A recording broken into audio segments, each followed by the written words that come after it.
एक बार भी क्रोध नहीं किया। भगवान राम जी ने अपनी लीला में क्रोध किया, एक बार भी क्रोध नहीं किया। भगवान ने सब कुछ सहा, सब कुछ सहा। कटु वचन क्या कहे गए हैं? कटु वचनों को कहा है कि कटु वचन तीर का काम करते हैं। मधुर वचन है औषधि, कटुर वचन है तीर। कहा है संतों ने, ऐसी वाणी बोलिए मन का आपा होए, औरन को शीतल करे आपहु शीतल। ऐसी वाणी का प्रयोग करना चाहिए। यदि सामने वाला व्यक्ति कुछ कह भी रहा है ना, तो बड़े ध्यान से उसको सुन लिया जाए। एक संत एक बार किसी के यहाँ भोजन पे गए तो वहाँ भोजन करके बैठे ही थे कि वहाँ पर एक अन्य व्यक्ति कोई आया और आकर महात्मा जी को कुछ कहने लगा। अब महात्मा जी सुनते रहे। जब बोलकर वह थक गया, कोई प्रतिक्रिया नहीं दी। बोलकर वे व्यक्ति थक गया तो महात्मा जी ने कहा, अभी कुछ और शेष हो तो बताओ। ये सब तो मैं पहले से ही जानता हूँ। ये बाबा बना हूं ना, तो अपनी मस्ती के लिए बना हूं। किसी के कहने से मेरी जीवन शैली बदलने वाली नहीं है। कोई कहे कि बाबा लोग काम तो करते नहीं है, कुछ काम धंधा तो है नहीं, बस प्रवचन करते हैं, दूसरों को अच्छी शिक्षा देते हैं, तो ये सब तो मैं जानता हूँ। मुझे तो लगा कुछ नई बात आज सुनने को मिलेगी। ये सब तो मैं जानता हूँ। सामने वाला व्यक्ति चुप हो गया, शर्मिंदा हो गया। तो कहने का भाव क्या है कि हम भी सहन करने का गुण अपने अंदर लाएं। आज परिवारों में छोटी छोटी बात को लेकर इतना बड़ा मनमुटाव जिसको बोलते हैं हो जाता है कि एक पीढ़ी नहीं, दो पीढ़ी नहीं, 3 पीढ़ी तक वह शब्द का तीर चलता है। घर एक ही है पर एक दूसरे के कक्ष में नहीं जा सकते, बच्चे एक दूसरे के घरों में नहीं जा सकते, मकान एक ही है। किस कारण? वो शब्दों के तीरों को ना हृदय में रखा हुआ। शब्द के तीर ना भरते नहीं हैं। एक पीढ़ी, 2 पीढ़ी, 3 पीढ़ी तक शब्दों के तीर चलते हैं। 3 पीढ़ी लग जाती। किसी को सामान्य तीर लग जाए, घायल अवस्था में हो जाए तो वह घाव भर जाता है, पर शब्दों का घाव कभी नहीं भरता। तो हम इस वाणी को अच्छी जगह प्रयोग करें, भगवत नाम संकीर्तन में इसको लगाएं, कटु वचन नहीं बोलने चाहिए। हम सब कई बार कथाओं को पढ़ते हैं, महाभारत की समस्त कथाओं को पढ़ा है, सुना है। महाभारत की हम विचार करें, इतना बड़ा युद्ध हो गया महाभारत, इतना बड़ा युद्ध हो गया। पीछे क्या कारण था? क्या कारण? केवल कटु वचन ही तो थे ना, कटु वचन थे। विस्तृत चर्चा नहीं करते हुए संक्षेप में उसकी चर्चा कहती हूं कि कटु वचन थे द्रौपदी द्वारा जो दुर्योधन को कहे गए थे। द्रौपदी ने सामान्य अवस्था में उसको कहा, पर सामान्य अवस्था में भी कटु वचन को नहीं कहना चाहिए। कोई भाई अंधा है ना, उसको अंधा मत कहो। कोई किसी भाई को पैर नहीं है ना, तो उसकी मजाक मत बनाओ, नहीं बनानी चाहिए। यही कारण था कि द्रौपदी ने दुर्योधन को क्या कहा था कि अंधे का पुत्र तो अंधा ही होता है। बस इतनी सी बात दुर्योधन के मन में बैठ गई कि देखना द्रौपदी, ये अंधे का पुत्र है ना, क्या करता है, देखना द्रौपदी। तो शब्दों के बाण एक पीढ़ी नहीं, 3 जब चलते हैं शब्द बहुत सोच समझ कर प्रयोग करने चाहिए। एक शब्द औषधि का काम करता है और एक शब्द बाण का काम करता है। ये हम पर निर्भर करता है कि हम अपने शब्दों को किस प्रकार का चयन करते हैं। हमारे शब्द किसी की औषधि का में काम आते हैं या किसी को जाकर पिंच हो जाते, यह हमारा अपना सोचने विचारने का चिंतन है। हम कैसे शब्दों का प्रयोग करें, कहाँ किस सिचुएशन में कैसा बोलना चाहिए, ये भी एक सुंदर कला है। क्योंकि इस वाणी के माध्यम से हम परायो व्यक्ति को अपना बना सकते हैं। जो अपरिचित है ना, उनको हम अपना बना सकते हैं केवल इस वाणी के माध्यम से, और जो अपने कहे गए उनको हम पराया कर सकते हैं इसी वाणी के माध्यम से। तो वाणी का प्रयोग कब कहाँ कैसे करना चाहिए, इसकी भी एक कला है। उस कला हम सबको आनी चाहिए। यदि वह कला हम सीख जाएं, उस कला को हमने सीख लिया तो जीवन सुंदर बन जाता है, व्यवहार अति सुंदर बन जाता है।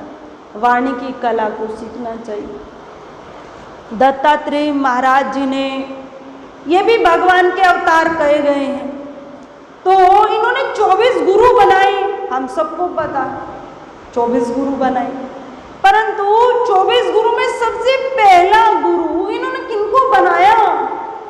किनको बनाया? पहला गुरु पृथ्वी माता को बनाया। दत्तात्रेय जी ने पहला गुरु पृथ्वी को बनाया। अब हम कहें प्रथम गुरु पृथ्वी को क्यों बनाया? उन्होंने कहा कि सहनशीलता अपने आप में एक बहुत बड़ा गुण है। और हम पृथ्वी माता को देखें तो पृथ्वी तो सब कुछ सहन कर रही है। हम उसको खोदते भी हैं, रोंदते भी हैं, हम सबका भार धरती माता वहन करती, सब कुछ तो सह रही है। आज हम किसी से कुछ एक गलत कुछ प्रतिक्रिया दें तो हमें सामने से ज़्यादा ही तो प्रतिक्रिया मिलेंगी। और धरती माता का हम व्यवहार देखें कि हम सबके बाहर को सहन कर रही हैं, वहन करती, खोदते हम धरती माता को, रोंद रहे हैं, फिर भी सब सहन करती। तो सहनशीलता का गुण पृथ्वी माता हमें सिखा रही है कि हम सबको सहनशील होना चाहिए। सहनशीलता का गुण यदि हमारे अंदर आता है, कहते हैं कि धीरे धीरे जब सहना आ जाता है ना, सहनशीलता का गुण आ जाता है, तो वो व्यक्ति विनम्र बन जाता है। इसका मतलब ये नहीं कि उसकी सेल्फ रिस्पेक्ट समाप्त हो जाती है, वो सेल्फ रिस्पेक्ट जानता नहीं जानता सब कुछ है, वो सामने वाले व्यक्ति को मानता है, इसमें विवेक इतना ही है।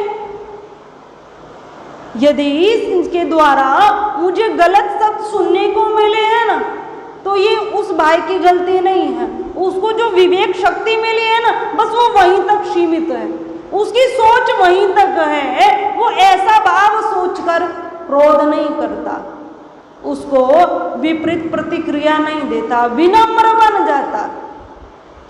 भरी सभा में दुर्योधन ने विदुर जी को क्या कहकर पुकारा? दासी पुत्र कहकर पुकारा। विदुर जी ने कुछ नहीं कहा, सब सहन लिया। विदुर जी एक संत है, भगवान के प्रिय भक्त हैं। और बड़ी सभा में शिशुपाल ने भगवान को कितनी गालियां दी, भगवान सब सहन करते रहे। भगवान को पता था शिशुपाल बचपन से ही भगवान से शत्रुता रखता था, बचपन से ही। और जो शिशुपाल की माता थी ना, उनको ये बात ज्ञात थी कि शिशुपाल का जो वध होगा वो भगवान कृष्ण के हाथों ही होगा। यदि कोई इसको मार सकता है तो भगवान कृष्ण ही इसको मारेंगे। तब शिशुपाल की माता ने भगवान से एक प्रार्थना की थी, हम सबको पता है क्या कहा था? कृष्ण मेरा पुत्र मैं जानती हूं किस प्रवृत्ति का है, ये अपराध अवश्य करेगा, ये तुम अपराध अवश्य करेगा, पर कृष्ण इसको क्षमा कर देना, इसको क्षमा कर देना, इसको मारना नहीं, क्षमा कर देना। भगवान तो अति दयालु है, करुणा के धाम कहे गए हैं, अति करुणा भगवान ने कहा कि आप कहती हैं इसकी गलती को मैं क्षमा करूं, मैं इसकी एक गलती क्षमा नहीं करूंगा, 2 गलती क्षमा नहीं करूंगा, मैं इसकी पूरी 100 गलतियों को क्षमा कर दूंगा, पूरी 100 गलती। अगर इसके बाद गलती हुई तो फिर जैसा विधि का विधान होगा वैसा होगा, मैं 1 नहीं 2 नहीं पूरी 100 गलतियों को क्षमा करूंगा। अब भरी सभा में भगवान कृष्ण को शिशुपाल गाली दे रहा, भगवान सब सह रहे हैं, मुस्कुरा रहे हैं। जहां 100 से ऊपर हुआ फिर भगवान के द्वारा उसका उद्धार मारा गया। तो कहने का भाव क्या है कि सहनशीलता का गुण हमारे अंदर भी आए। कोई संत बनना गिरवे वस्त्र धारण कर माला लगा के तिलक लगा के ही संत नहीं होते, संत तो साधारण वेश में भी होता है। संत की परिभाषा क्या है?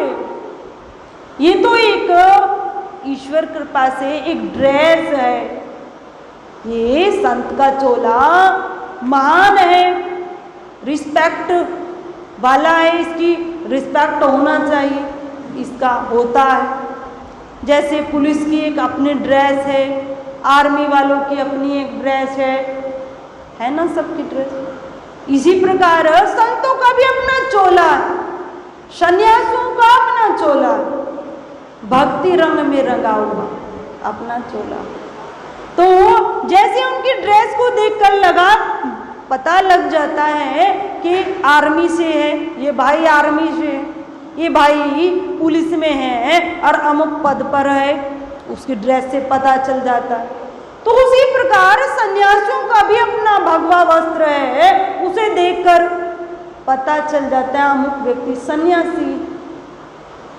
और सबसे अच्छी बात होती इस भगवा वस्त्र के भगवत कृपा से जहां पर भी जाते हैं, हम ही नहीं जितने सन्यासी जाते हैं, इतना आदरणीय इसको कहा गया है कि इसको क्या करते हैं व्यक्ति नास्तिक भी हो ना, भगवान को नहीं मानने वाला भी हो, वे भी हाथ जोड़कर क्या करता है, राम राम, राधे राधे, नमस्कार, प्रणाम।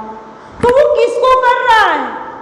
हम विचार करें, इस शरीर को कर रहा है? नहीं, किसको कर रहा है?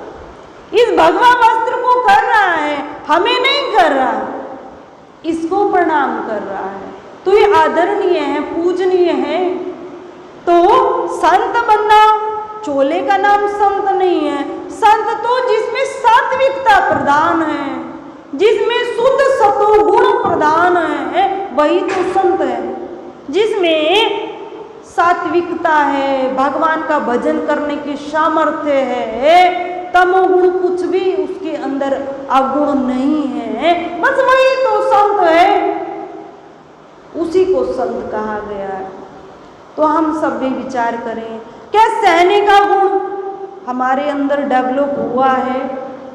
काफी समय हमें सत्संग करते हुए हुआ, समय व्यतीत हो रहा है, क्या घर में हम भी कैसा वातावरण बनाकर रखते हैं?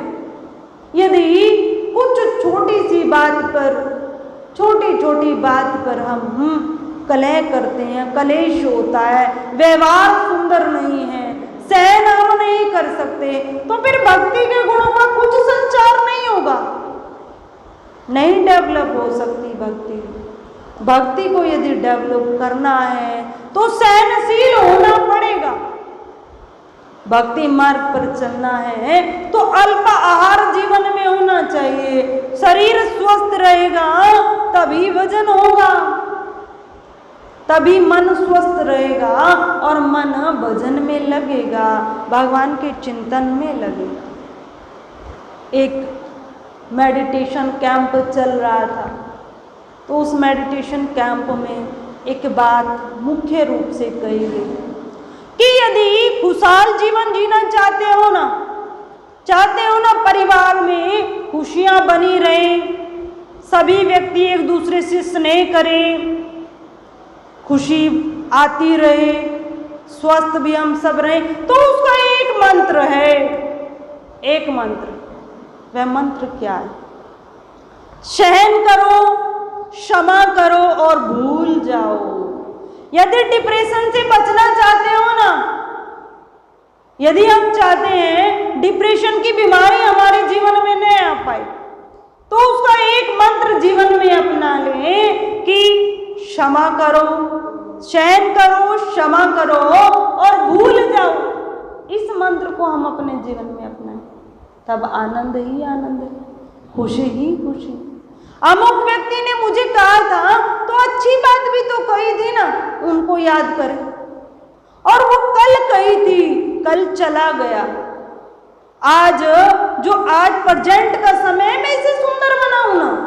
कल कही थी, कल का समय चला गया, मैं आज को सुंदर बनाऊं, आज पर मैं ध्यान दूं, क्योंकि जो मैं आज सोच रहा हूं, जो आज मैं क्रिया कर रहा हूं, भविष्य में यदि मेरा आज सुंदर है ना, ये गारंटीड बात है। यदि आज के दिन को मैंने सुंदर बना लिया ना, तो निश्चित रूप से भविष्य भी सुंदर बनेगा, आने वाला कल भी सुंदर होगा। हम अपने प्रेजेंट को तो सुंदर बनाए ना, अपने वर्तमान को तो हम सुधारें। हम अपने क्रोध को देखें, क्या मेरा क्रोध बढ़ रहा है? क्या मेरा व्यवहार में क्रोध बढ़ रहा है, सहनशीलता बढ़ रही है, या फिर चिड़चिड़ा मेरा स्वभाव? इसको हम देखें। कई भाइयों का स्वभाव वृद्धावस्था में आकर कैसा बन जाता है, हम स्वतः विचार करें, कैसा बन जाता है। यदि उनको हम भगवत भजन के लिए भी कहें ना, तो वह भी बात उनको बुरी लगती, उस बात को भी सहन नहीं कर पाते। तो हम अपने आप को देखें, हम उस तरफ तो नहीं जा रहे। इस चीज को देखते हुए हम अपने वर्तमान को सुधारें। जहां प्रेम है ना, ये बात सत्य है, जहां प्रेम है, परिवार के सदस्यों में आपस में एक दूसरे के प्रति सहानुभूति की भावना है ना, वहां लक्ष्मी जी निवास करती है। वहां से लक्ष्मी जी कहीं नहीं जाती। लक्ष्मी जी कहती हैं, मैं ऐसे परिवार में सदैव निवास करती हूँ जहां आपस में प्रेम है, एक दूसरे के प्रति सद्भावना है। वहां कष्ट भी आते हैं ना, तो स्वतः चले जाते।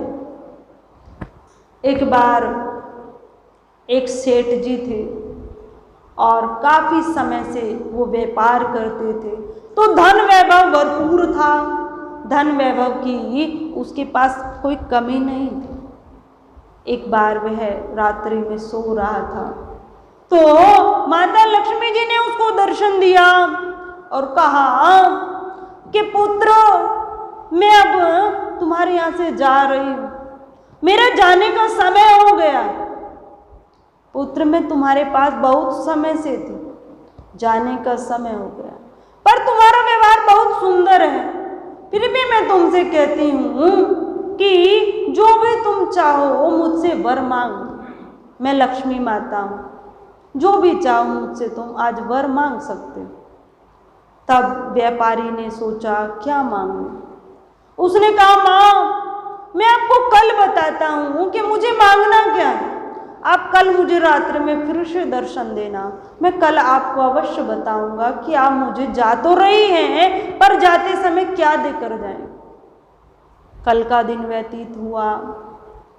रात्रि में जब व्यापारी सोने लगा, तो दिन में उसने अपने घर में एक योजना बनाई थी। योजना में समस्त परिवार के जो सदस्य थे उनको सम्मिलित किया और सबसे पूछा, अपने स्वप्न की समस्त बात परिवार के सदस्यों को बताई कि लक्ष्मी माँ अब जा रही हैं, लक्ष्मी जी घर से जा रही हैं। अब लक्ष्मी जी ने कहा है कि आपको कुछ वरदान चाहिए तो मुझे बताओ, मैं वो देकर जाऊंगी। बहुत समय से मैं तुम्हारे घर में थी, मुझे क्या मांगना चाहिए? अब बड़े बेटे से पूछा, बड़े बेटे ने क्या कहा, पिताजी आप हीरे जवाहरात मांग लीजिए, और जब हीरे जवाहरात रहेंगे तो हम एक एक को देकर घर का खर्च सब चलता रहेगा, अच्छा रहेगा। पिताजी आप हीरे मांग लीजिए। जो बड़े लड़के की जो बहू थी उन्होंने कहा, पिताजी आप स्वर्ण मांग लीजिए कि आपका महल सोने का हो जाए, आप इतना कीजिए। अब छोटे बेटे से पूछा, उसने भी सांसारिक वैभव की समस्त बातें बताई। अन्य सदस्यों से पूछा, सबने सांसारिक वैभव बताया। पिताजी अमुक वस्तु मांग लीजिए, पिताजी इतना धन मांग लीजिए, पिताजी ऐसा हो जाए, पिताजी ऐसा हो जाए। अब जो सबसे छोटी बहू थी घर में, वह धार्मिक विचारों की थी, कुछ शास्त्रों का ज्ञान भी उसे था। उसने कहा, पिताजी मैं आपको एक बात बताती। पिताजी ने कहा, हाँ बेटा बताइए। कि पिताजी आप ये वस्तुएं कुछ माँ से मत मांगना, आप केवल एक बात माँ से कहना। हाँ बेटा बोल, क्या मुझे माँ से कहना चाहिए? पिताजी आप कहना कि माँ आप जा तो रही हैं, ठीक है, हम आपको रोकेंगे नहीं, परंतु माँ बस इतना करना कि बरसों का हम सबका ये प्रेम है ना, सब मिलजुल कर हम रह रहे हैं, एक दूसरे के प्रति सद्भावना है, सहयोग की भावना है, आपस में प्रेम है, पिताजी हमेशा बना रहे। बस पिताजी आप इतना मांगना। कल को कष्ट आए, विपत्ति आए, हम में आपस में झगड़ा हो, हम अलग जाए, नहीं पिताजी बस प्रेम होना चाहिए। कष्ट भी आएगा तो हम सब मिलकर सहन करेंगे, वो चला जाएगा। पिताजी आप प्रेम को मांगना, हम सब में एक दूसरे के प्रति सद्भावना और प्रेम रहे। अब पिताजी की बात कुछ समझ में आई और लक्ष्मी जी से यही मांगा, माँ मैं बस एक विनती आपसे करता हूँ कि आप जा तो रही हैं, परंतु ये वरदान मुझे देकर जाइए कि मेरे परिवार में प्रेम बना रहे। ये बरसों से चला आ रहा है प्रेम, ऐसे ही बना रहे, सद्भावना एक दूसरे के प्रति बनी रहे, कभी कलेश हम में न हो, सुख शांति का वातावरण रहे। अम्मा ने कहा व्यापारी से, बेटा तूने न चाहते हुए भी मुझे ही मांग लिया, न चाहते हुए तूने मुझे ही तो मांगा है।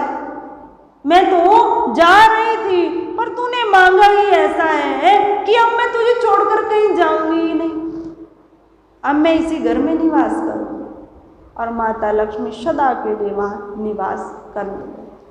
तो कहने का भाव क्या है, जहाँ आपस में प्रेम है, सद्भावना है, वहां लक्ष्मी जी स्वतः निवास करती हैं। जहाँ अतिथि का सत्कार है, सत्कर्म जहाँ होते हैं, जहाँ धार्मिक क्रियाएं होती हैं, वहीं तो प्रेम मिलेगा।